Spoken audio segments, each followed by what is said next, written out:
Hi, this is Steve Garland, head wrestling coach at the University of Virginia, giving my weekly Virginia Wrestling video newsletter update. Two key competitions to update you guys on.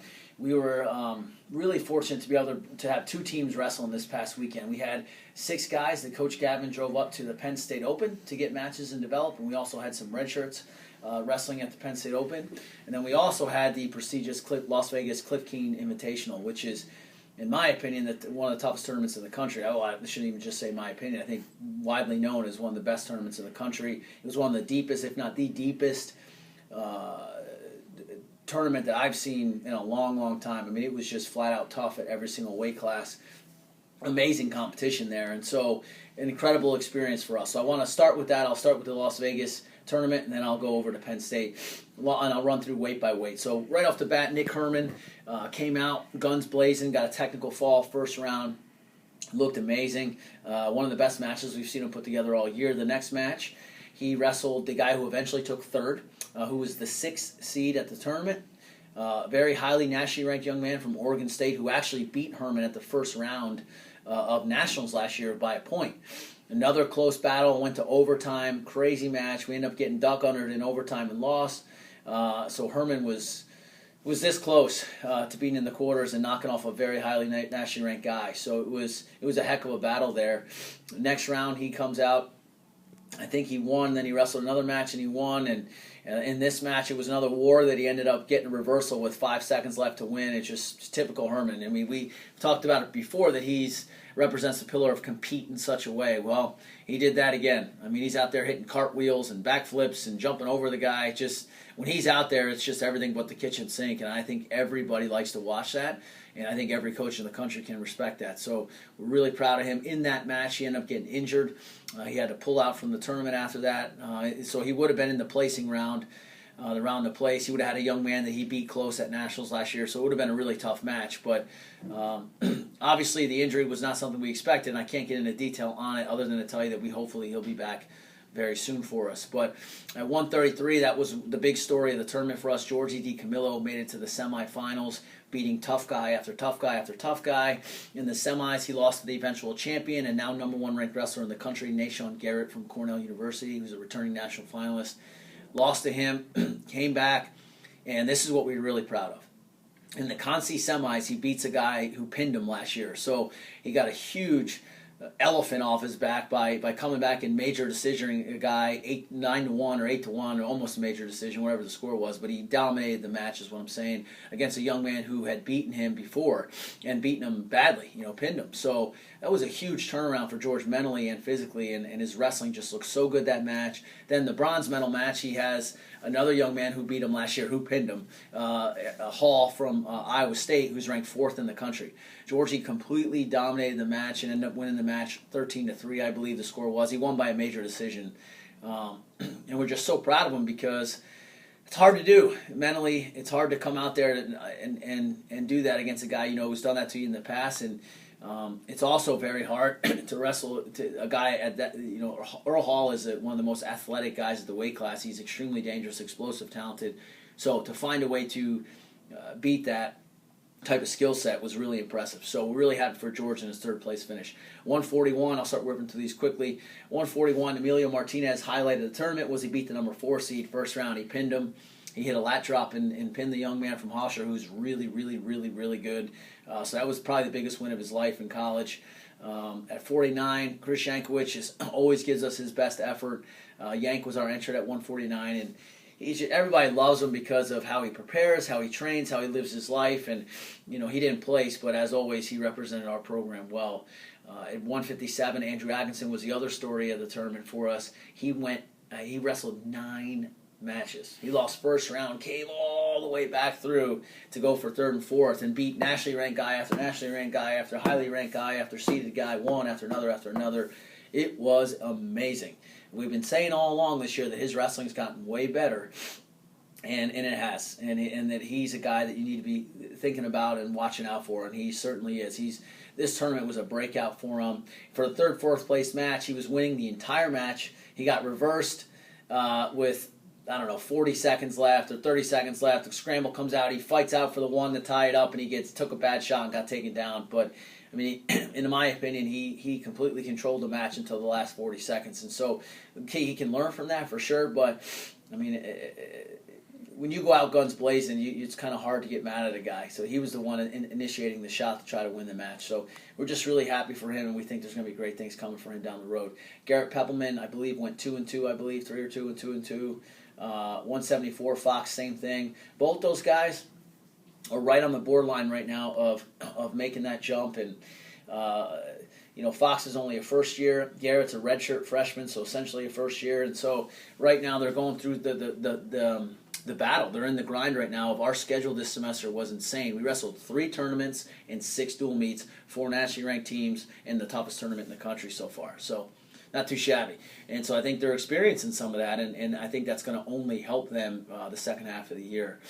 At 184, we had Will Shaney wrestled, and he went 3-2. Again, he's another guy that I think he's probably the most improved guy we've seen in our room. If you had to give a most improved award for the first semester, I would definitely say it's him. His wrestling has just gotten so much better, and really pleased with how he competed. At 197, Zach Nye, I think he wrestled 6 times, went 4-2, lost in the placing round to the young man from Virginia Tech who he had beaten 3 times previous. It was kind of a crazy match. He got caught on his back twice in the first minute, so he's down 10-0. Came all the way back and takedown, let him up, takedown, let him up, takedown, and was able to come back. And the young man from Virginia Tech is really tough, and he held him off and got the win. I think it was like 15-11 or 15-10, so a crazy shootout of a match. But our guy Nye knows that he wasn't ready to go in the first minute like he should have been. He can't let that happen, and we're working towards mentally how we're going to prepare before we step on the mat, and then what we're going to do in adjustment on the mat to make sure that doesn't happen again. So we're excited about that, because those are the ways you learn in our sport. Unfortunately, is when you're in those situations. It's typically in the pit, in the trial, and when you get smacked in the mouth is when you really say, well, I'm not going to let that happen again. What do we got to do to make that not happen again? So we're in a good place with Zach there. At heavyweight, Pat Gillen wrestled awesome. He's another guy that's been not just most improved on the mat in terms of, or one of the most improved guys on the mat technically, but upstairs, the way he's approaching matches, the way he's approaching before the match and during the match, just really happy with the way he competed. Right off the bat, he beat a highly nationally ranked guy, returning national qualifier, seeded guy from Columbia. It was awesome. Took him down, turned him, and controlled the match. And then he lost to another young man from the Ivy League in Harvard, who actually is a national qualifier as well, who placed at the tournament. He lost on a locked hands call. I mean, it was 2-1. He was right in the match. A couple shots he didn't finish. So it was devastating for him, because that would have catapulted him into the quarters and been another successful ranked guy he had beaten.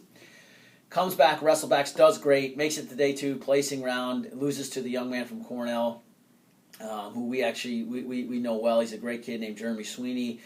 Tied up, gets in a scramble off his own shot, ends up on his back. So instead of getting 2, he ends up getting hit for 6. So it was like an 8-point swing. It's just crazy, and that was the match. But in terms of the way he competed, it was fantastic all the way through. I mean, just his skill set, the reshots he was hitting, things he was doing, we were really, really impressed with him. So overall, our wrestling is absolutely getting better, and that's such a cool thing to see as a coach, as a teacher, that you want to see your students learning. And it's something I'm obsessed with, actually, probably to a fault. And so I got to give credit to Coach Gavin for the system he's implementing and for what he's doing in that room every day. And we're excited. I think what we tried to tell our guys yesterday after our last practice before finals is just, guys, be encouraged. Be encouraged by what's going on in there, because we're seeing it. You guys are in the fight, so you probably don't notice it as much, but we're seeing that growth, and that's a big thing for our program. Penn State Open, I want to touch on this because we had some cool things happen. First one, Joe Martinez. Joe Martinez, who got beat in the finals of the Clarion Open by our guy, Nick Herman, who's a total stud, in a great match. He ends up not blinking an eye. He just keeps training, keeps trying to get better every single day. One of the things we talked to these guys about last year and this year is being a continuous learner, an incremental improver. Every day just getting a little bit better. Well, that's what's been fueling him, because he hasn't been the starter for most of the year, but he's been getting better every time out. He goes and wins the Matttown Open, takes second here at the Penn State Open, makes it all the way to the finals, and didn't have a close match into the finals, and wrestles the number 2 guy in the country in the finals. So we're just so excited about Joe and what he's doing for our culture and what he's doing for himself. I mean, just really want to make sure I accentuate Joe's accomplishment this weekend. He's got an amazing record on the year, and he's been kicking butt.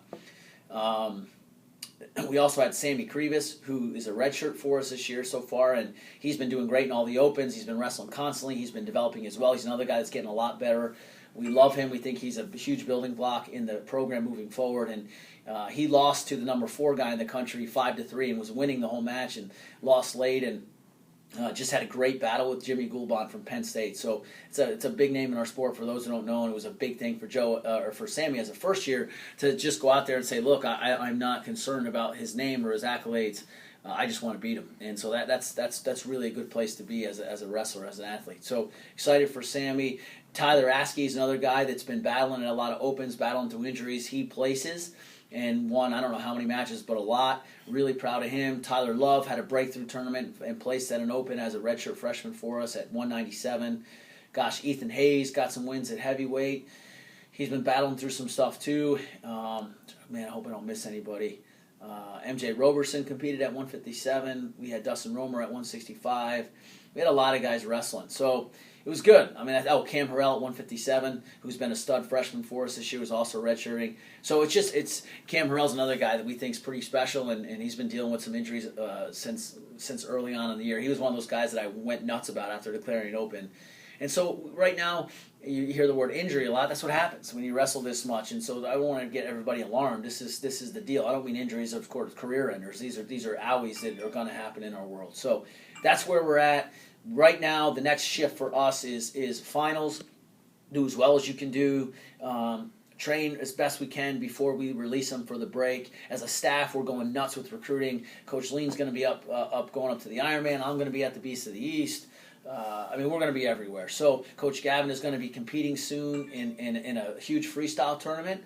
And that's because Coach Gavin's still training for the Olympic cycle. He wants to make the Olympic team, so please be rooting for Coach Gavin and supporting him. Coach Mack is still the nicest man alive. His goatee is sweet. He's got sweet nicknames, so we love Coach Mack as well. I had to get you in there, Sheldon. And we'll see you next week.